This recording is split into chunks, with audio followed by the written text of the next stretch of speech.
Exam ஹால்ல first half நமக்கு மணிரத்னா படம் மாதிரி இருக்கும், அப்படிதானுங்க. ஆறுதலா எழுதுவோம். செகண்ட் ஹாஃப் அப்படியே ஹரி படம் மாதிரி மாறிடும், நெருப்பா இருக்கும்ல. நமக்கு அப்போன்னு மோஸ்ட்லி சினிமா பாட்டோட லிரிக்ஸ் தாங்க மண்டைக்குள்ள ஓடிட்டே இருக்கும். ஆன்சருக்கும் சம்பந்தம் இல்லாத ஐடியாஸ், கிரியேட்டிவிட்டி எல்லாம் அப்பதான் வரும். பயப்படாதடா, உனக்கு நான் ஆன்சர் சொல்லி தரேன்னு அவ்வளோ ஸ்ட்ராங்கா சொன்னவங்க எவனும் நிமிந்து கூட பார்க்காம எழுதிட்டு இருப்பானுங்க. கூடவே நம்ம பசங்க அடிக்கடி சொல்ற வசனம் தாங்க, படிக்கவே இல்லடா. இந்த டயலாக் அடிச்சவனுங்களும் கூட பயங்கரமா எழுதிட்டு இருப்பாங்க. நாம படிச்ச அந்த கொஞ்சம் நஞ்சத்தை தவிர மத்தது எல்லாமே வந்துடும்.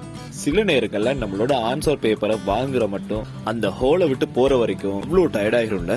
கைய நீட்டி காலை நீட்டி கொட்டாவி விட்டு தூங்கி எந்திரிச்சு எழுதுனது வரைக்கும் மார்க்ஸ கூட்டி பார்த்து ஒரு மாதிரி எல்லாம் முடிஞ்சிருச்சுன்னா பர்சனலா எனக்கு பிடிக்காத ஒண்ணுதாங்க பேப்பரை பத்தி டிஸ்கஸ் பண்றது. ஏன்னா ஒவ்வொருத்தரும் ஒவ்வொரு மாதிரி சொல்ல நம்மளோட ப்ரெடிக்ஷன் மார்க்ஸ் எல்லாம் கம்மி ஆயிட்டே இருக்கும். அப்புறம் கடுமையான மன உளைச்சலுக்கு உள்ளாகிருவோம்ல.